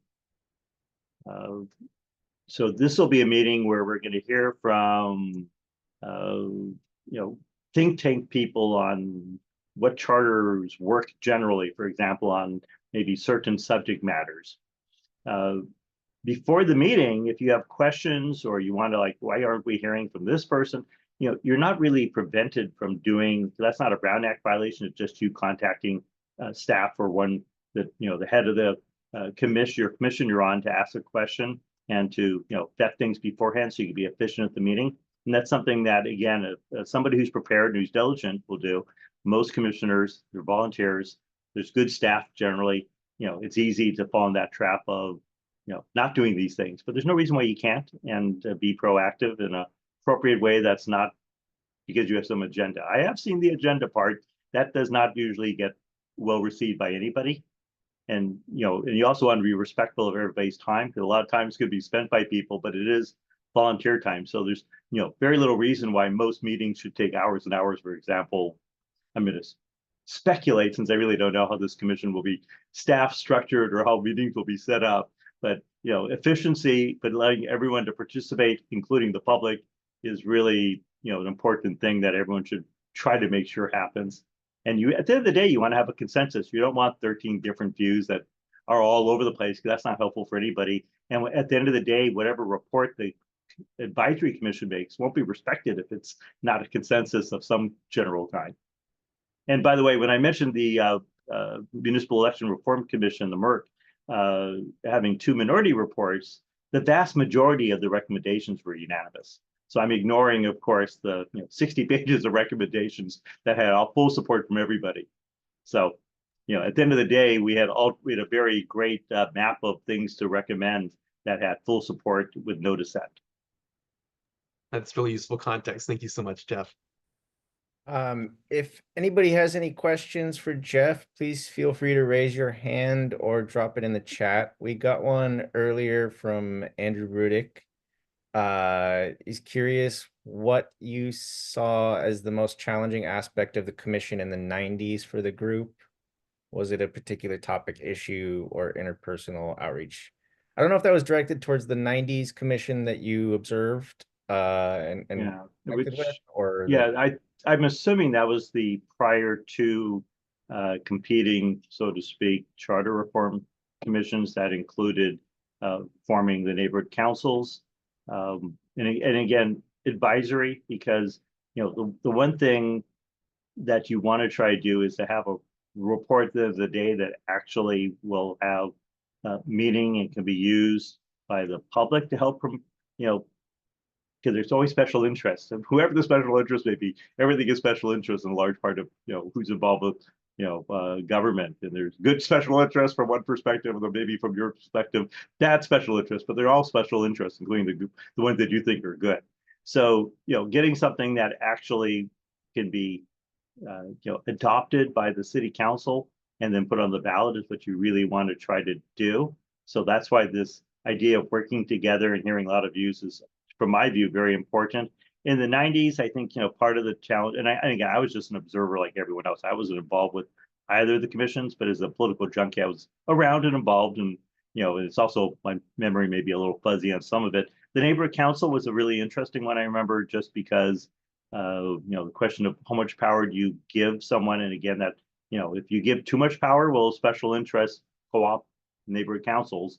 And how do you keep that fine balance so that you get good government and participation, but not at the same time letting a special interest by the nature of what special interest, want or need or exist for to, maybe have too much control. So there's a lot of things that make it sort of complicated when you get down to the issues of what's a good charter for the city. Maria Skelton, if you want to unmute yourself and pose your question. Yes, hello. They say when you do something that you love, you would want everyone to be a part of, and even a loved one. Jeff Dart, would you recommend this to a loved one? Yes or no? And why or why not? Oh, to apply for the commission or to seek Yes. to get appointed? Yes. Oh, Yes. 100% yes. But you have to be somebody who's interested in this is so wonky, the charter. That's why I started off with my colleague who he's not alive anymore, so I can easily talk about him, but he was the only person I ever met who passion was the LA City Charter when nobody talked about the LA City Charter. And the sad irony was, because of the process, and he had all the qualifications. So it wasn't just like he did it in some vacuum. He was a public administration professor. I believe he taught at USC, and he had a case book or two. So he was certainly qualified, and that was just his passion, but he couldn't get on the commission, either one of them. So, if this is something that resonates with you, by all means, apply for it. I mean, the reason why I've been a commissioner for 20 years, and I have turned down some commissions, by the way, because you want to be on commissions that you have you feel you can make a difference and you will find worthwhile to be on. It is sort of two-way. If you're doing it and it's like, oh God, this is a burden I'm carrying, you probably don't want to be on that commission, because you want to do it where you also get some satisfaction from the type of work you're doing. And if it's something that seems like a burden to you, you're probably not doing the right thing personally. Thank you for your answer. I might have overstated how much you should fear abuse from the public. It's really just two trolls. And usually they just obsess over our elected officials, and they probably will ignore the commission. So don't take my warning to heart. Any other questions? I don't know if Jeff, you have to pop off and leave us, but please feel free to do so if you've got to run. But I wanted to just open it up one more time and see if anybody had any questions for Jeff.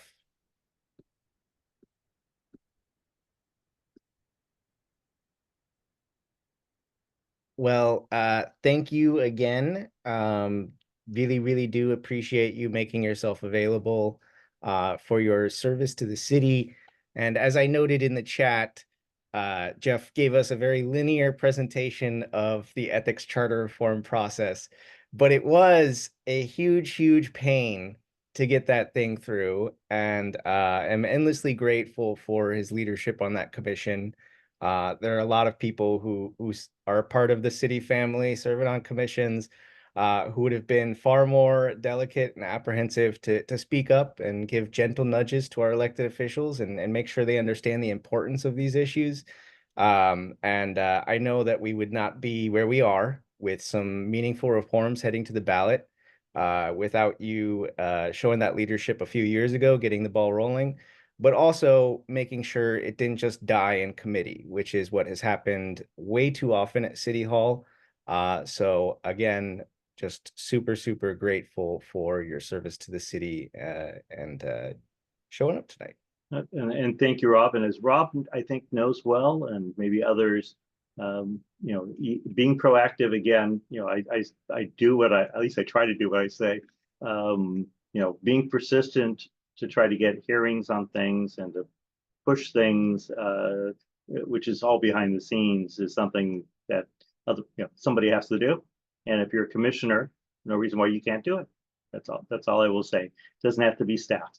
Even though staff sometimes helps because the staff talks to staff.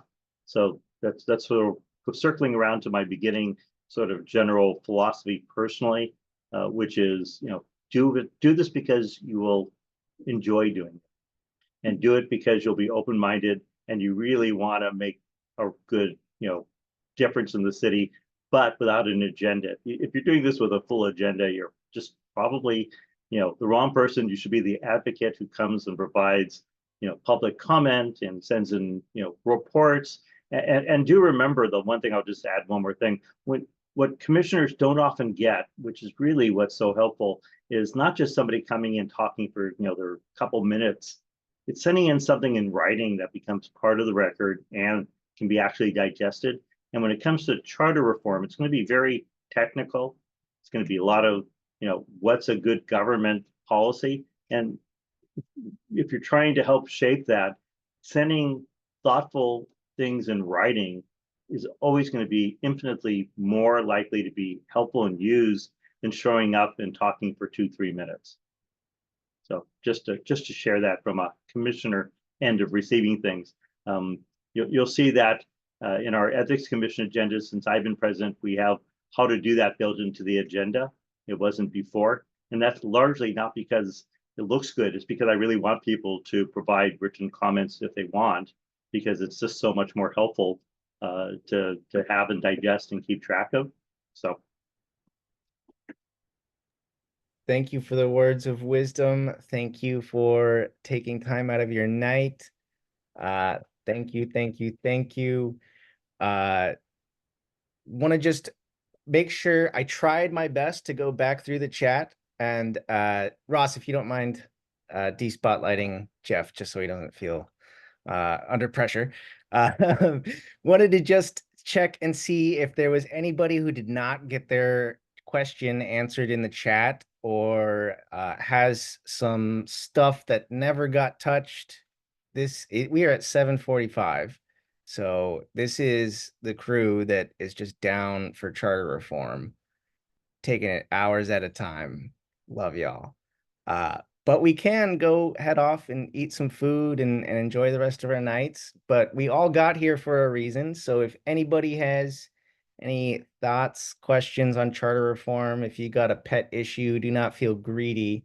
If you need to hop off, you are welcome to do so. But we did want to just make sure we were available if you had questions on the Charter Reform Commission process, charter reforms in general. We had some really good questions throughout the night. I'm hearing none, so I think that means people want to grab a bite. Last call. All I'm in right. my office. It's like 90 degrees because there's no air. I have a fan on right now. So, I'm putting in my sweat. Thank you all. As I said many a time, Andrew, do you want to unmute yourself?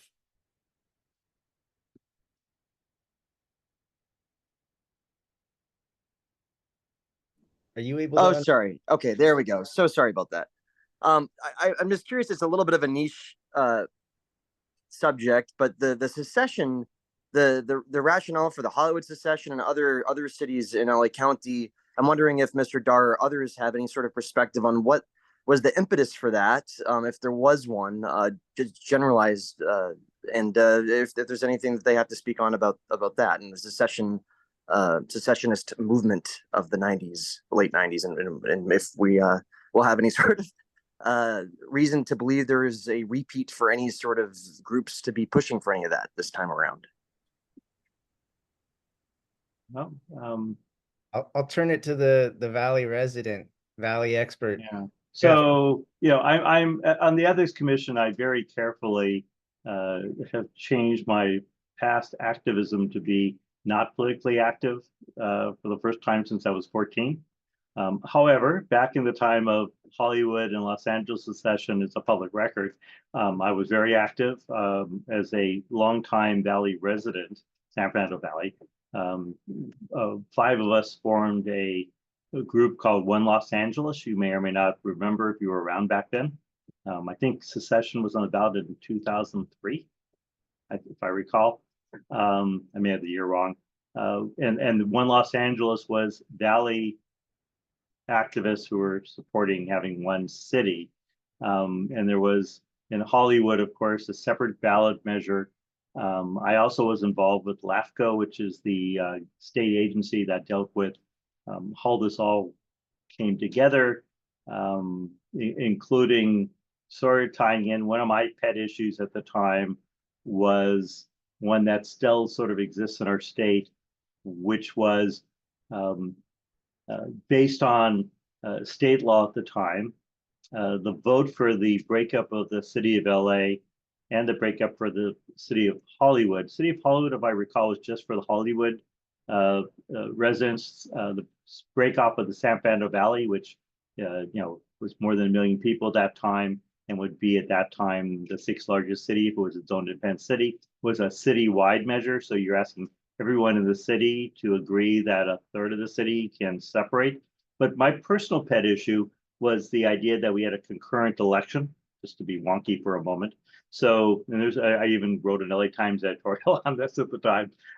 So if you remember, we had a election. So one question was yes or no to whether the city of LA should become its own independent city. At the same time, as there's two types of city. You have charter cities, and the city of LA breakup was going to be a charter city if there was a new San Fernando Valley city. So you also had questions on the ballot of what should be the name of a new Valley city if there is one, and also who should be elected to the first council and mayor to this city that doesn't exist yet. And to me, putting aside the technical parts, the idea that if you were against the formation of a new city and you had to vote, no against the breakoff, but at the same time, in case it does, you would be tempted to vote for who should be on this council and who should be mayor and what should be the name of a city that you're against, sort of like recall, basically. You have this same time versus a second later election. So, that was to me not having a separate election once the voters would decide if there would be a breakoff was one of the many weird issues, more of a state law issue than a city of LA issue from city charter. And whether that is something to look at for the charter, I'm not so sure, but maybe. But back then, I think the dynamics for breaking up the city, I haven't seen personally in a long time.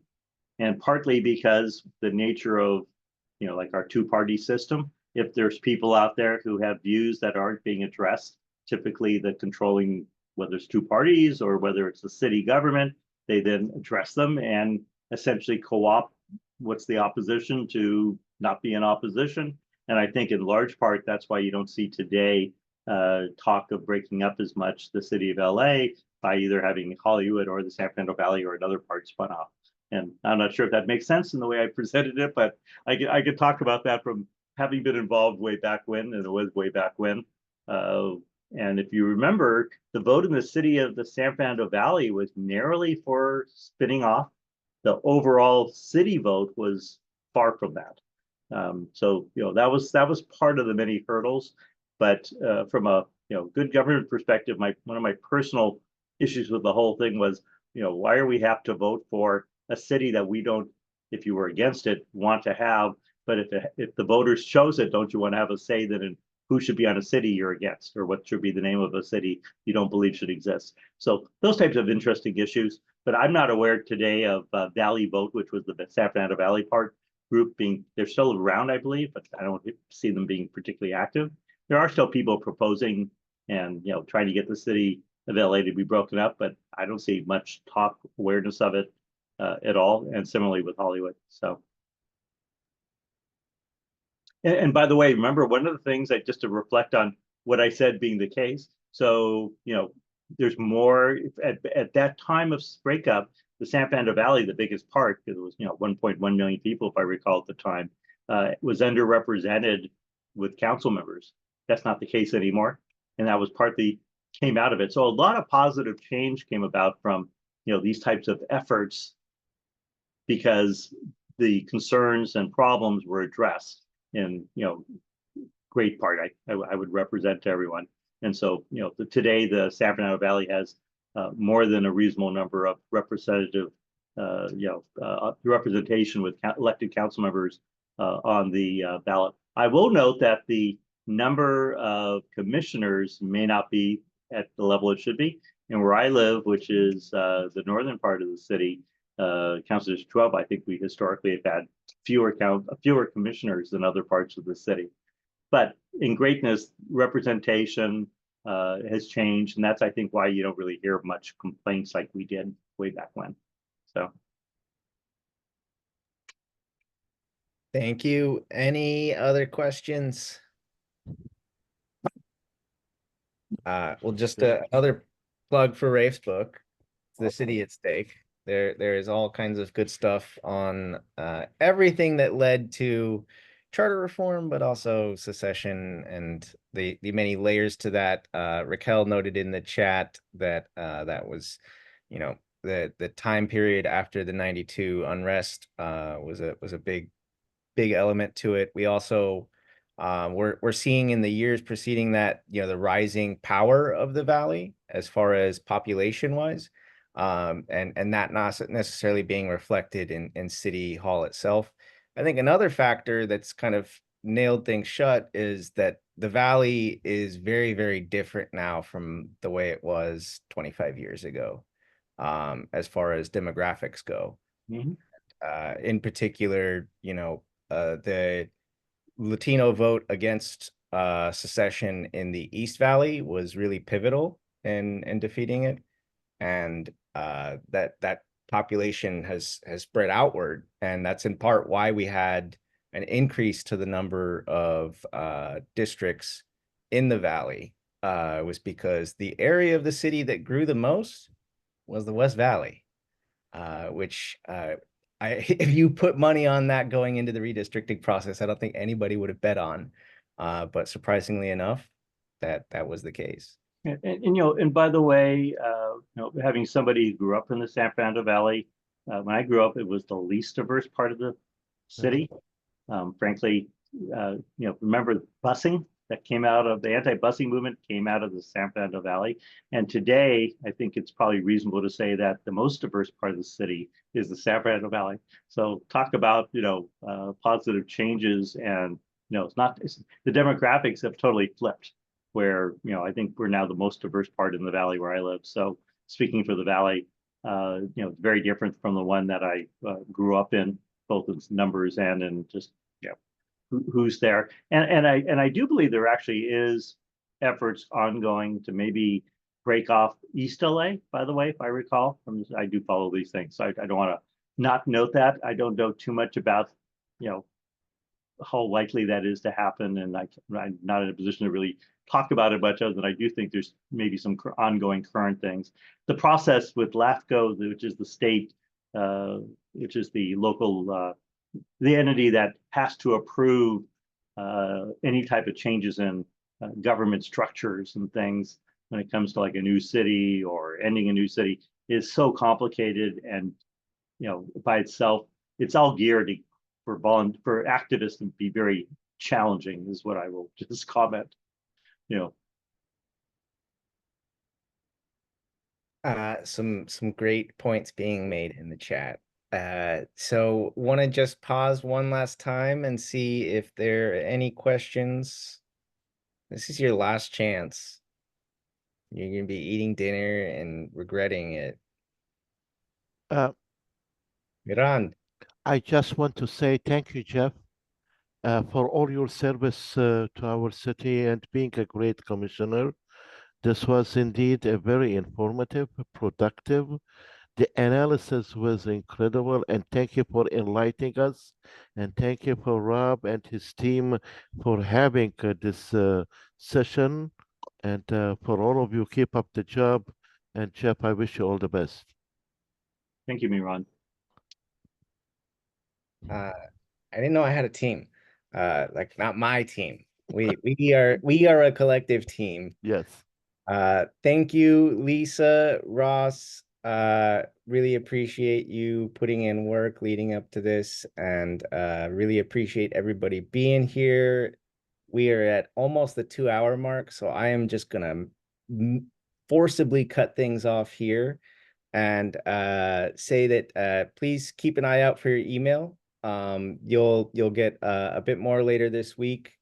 And if you are really interested in 1999 charter reform, as I said, there are some riveting videos where you can see the absolute characters we had on our city council in 1999. Just really, really cool stuff. Unrig LA, we recently did a teach-in on 99 charter reform. I got to put that on our YouTube page, but that is a good place for you to turn to just get all kinds of dirty in 90s charter reform, because I knock on wood, I don't think we're going to get anything crazy like that, but it is a really similar crossroads to where we're at right now, where in the 90s we realized that we had a government, a system that was not working, and we fixed it. Not perfect, but it was a vast improvement over what we had. And we're not going to get everything we want out of this charter reform process. It's not going to solve all of our problems, but there are so many big issues that we can address here and now. And this might seem like boring stuff in some ways, but it affects people's lives. It affects, you know, their representation at City Hall. It affects the extent to which people in power take those who are calling in on the phones asking for constituent services seriously. Their ability to even juggle that. We give our council members an impossible job these days with everything that they're dealing with as far as housing, homelessness, whatever. So this is a way that we can change the city that we live in, the city that we love. So really do appreciate you being engaged, whether or not you are able to serve on the commission or find anybody. We got to be engaged, because it's really easy to look at this and say this is advisory and 2026 is a long, long time away. But as Ross mentioned, you got to be involved earlier to really be effective. And a good comparison would be looking back to the redistricting process we went through 2 years ago. Nury Martinez, Gil, Kevin, and some other people on the council really did draw the lines to their favor, but those were tweaks around the edges. They were dealing with a map that was, for the most part, pretty much set for everybody but the Valley, and really provided a strong guidance for where things were headed. So this is going to put us on a certain track at the city council level. You might remember the redistricting process. Once maps came out, people were really mad, really engaged. There was crazy turnout, and we were able to get better maps through that process. But unfortunately, we had way too many people getting involved after the maps came out. And at that point, you're kind of locked in a certain track. So what I am asking is that you keep your interest in this. Do not wait until the end of 2026 or 2025 to get involved. And that's all I'll say there. I'm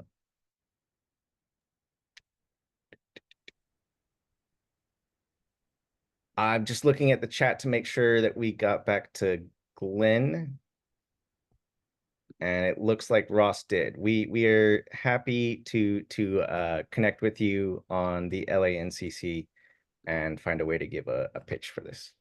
So, and if there's anything, if you have an organization that you'd like one of us to come give a pitch to, it doesn't need to be a 2-hour thing. It can just be us giving a 5-10 minute spiel. We are happy to help you out. And not just look at things from the perspective of good governance. You know, some people are in this space because they care about good governance.